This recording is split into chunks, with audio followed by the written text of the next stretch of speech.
You said last week that you fired the city manager, or you were pushing to fire the city manager because of a personnel issue. Would you care to elaborate on that?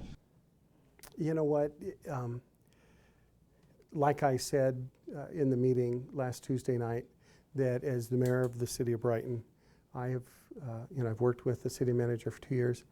I've come to, it wasn't an easy conclusion, but I've come to the conclusion that I don't have faith nor confidence in him leading our city going forth, and it's personnel issues, and I'm not going to comment any further on that. Don't you think that the people of Brighton deserve to kind of know something beyond just a prepared statement and a personnel issue? Was there anything in particular that he did to make you lose your confidence in his ability? When,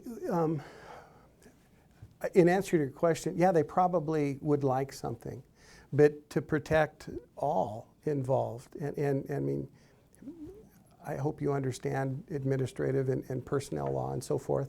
There's just things that I can't go into, and this isn't a court that should be played out in the media, and I can't and I won't. I totally understand that. There may be some constituents who may not understand those kind of proceedings. And to those people, I say this: you elected me to lead this city as the mayor, and on this council, I am one vote, and so I'm one vote in the decision. But you elected me to make hard decisions. This has been a very hard decision, and I've made it. I guess doesn't Mr. Rodriguez deserve some praise for exposing the existence of that $70 million water fund? Sure. But when sure, he does. And when this all came about, Mr. Rodriguez put into plan a 75-day work plan, and I praised that. And there were several steps that I thought were really, really good. And we're in the process of that. There's a couple parts in that plan that we still haven't heard an answer to, and that's not the reason for my decision on him. But those are answers that our city, our constituents need, and that is the answer from the audit. And the fact that as council we thought we were going to get an audit, not only of all the doings of the city, but also the utility funds and what led up to those dollars. And then we got just a 2018 audit, which, by the way, after council chambers cleared Tuesday night, we found we got a clean audit. Okay? And so, but we still don't know any more than we did. And so those are things that we still need to find out. And, they've said I've been forced into a forensic audit. I want whatever kind of audit it takes for us to be able to go out and answer to the citizens, A, the money's there, B, the projects are there, and where are we going to go from here? Just a quick question of clarification, because I'm kind of new to process and all that kind of stuff. The city manager would put out the RFP for this forensic audit, correct?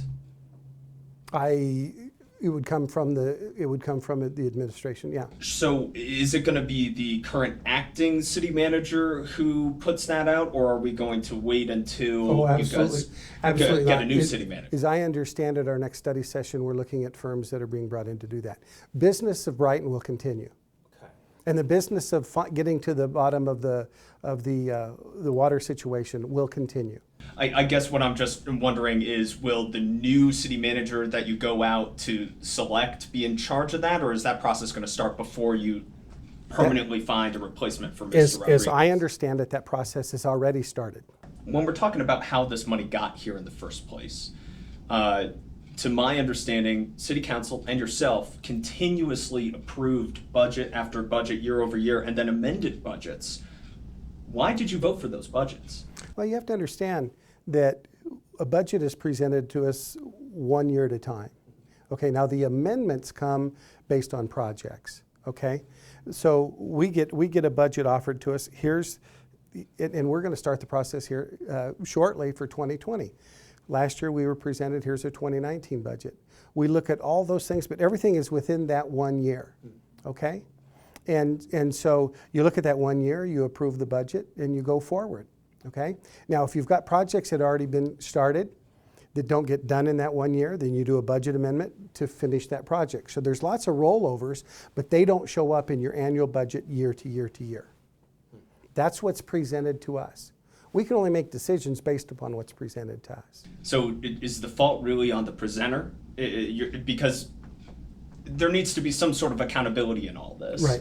But you guys still approve those budgets. And so I know that you're looking at it in a vacuum, you're looking at it narrowly, Sure. but don't you have some responsibility to kind of thoroughly vet these things if they're continuing to come back with amended proposals and saying we have all these projects that aren't being fixed? Did you ever ask, why aren't these projects being completed? Yeah, those questions have come up. And as I recall, one of my first years on council, we approved a budget and then we went into a series of doing a bunch of budget amendments. And I said, man, we just approved a $100 million budget and now we're at $140 million. But it's because the money is fluid. The projects continue. They don't stop January 1 to December 31. So those budget, based upon the way accounting works in government, you know, at home, we just go ahead and write the next check. Well, then we got to come back and we got to amend it and say we've got this much done. So now we amend the budget to make it go forward. So we get those, and that doesn't come as a whole, it comes this project, and this project. And so it's impossible for us to go out and say, okay, well, where are we at on all these different things? It's fluid. The personnel are doing their jobs to make sure those things are getting done. And then when it comes to us, we're given the information and we make the decision. Do you believe that the taxpayers deserve a refund on this money? Due to the fact that we've still have got no response back from an audit on all this funds, okay? I think it's premature to answer that question. I will say that when it's all said and done, if it looks like the money shouldn't be there and we should give it back, I'm all in favor of it. But I don't know the answer to that yet. And anybody that would make that decision now, they're not looking at all the facts like you just asked me to do, okay? We've not received the answer from the audit on all this yet. I'm very frustrated about that. And I've been frustrated about that. And you can look at all the records of the meetings I've been to. I've never tried to hide anything. I've always wanted to get to the bottom and find out where it is. We've not received those yet.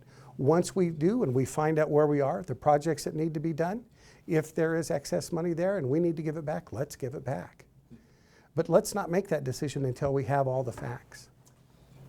Currently, there is an effort to circulate a petition and signatures for your recall. So I understand.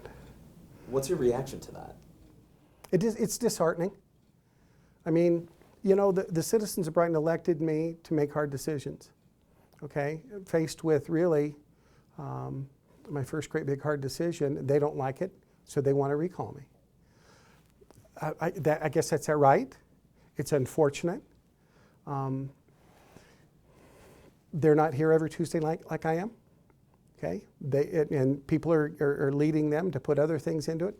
It's unfortunate, it's frustrating. I have to run for mayor again, and I'm going to. I mean, that's basically what it is.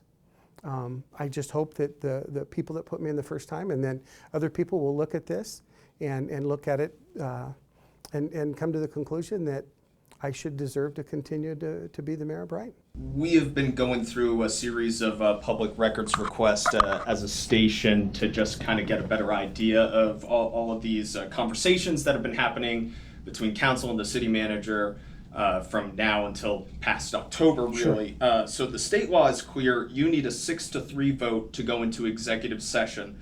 Last October, you guys voted on October 2nd, according to the minutes that we got through a Cora request, that you were going into an executive session with a vote of 5-4. So, the vote was 5-4, and you went into executive session anyways.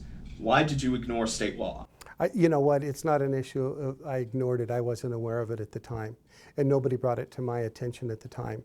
And it really didn't become. I wasn't made aware of that mistake until just a few days ago. Okay, so let's call it a mistake.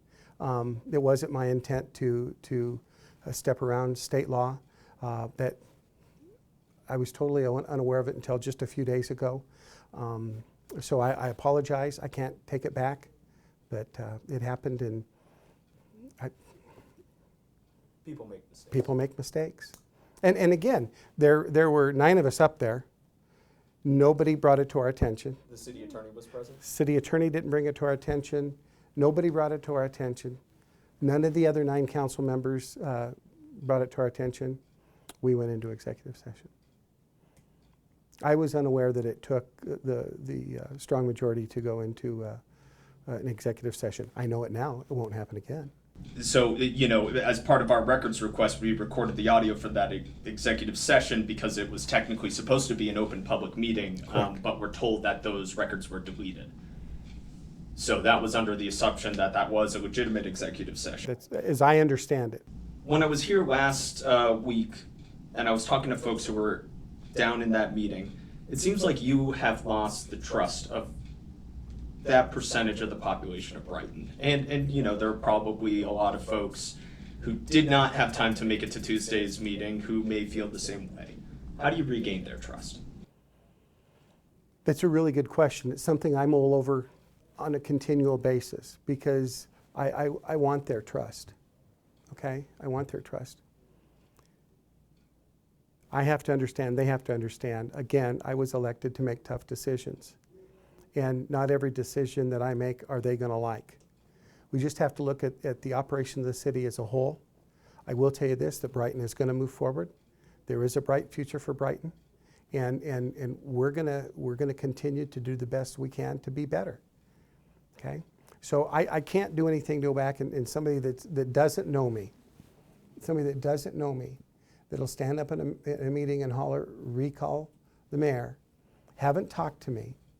Okay, I probably didn't have their trust to start with. Probably not going to get it.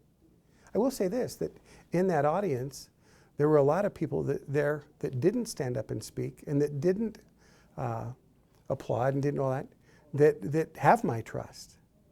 Okay, or I have their trust, or vice versa. Okay, and so we're going to find out going forward as this recall continues whether or not I have the trust of the citizens of Brighton.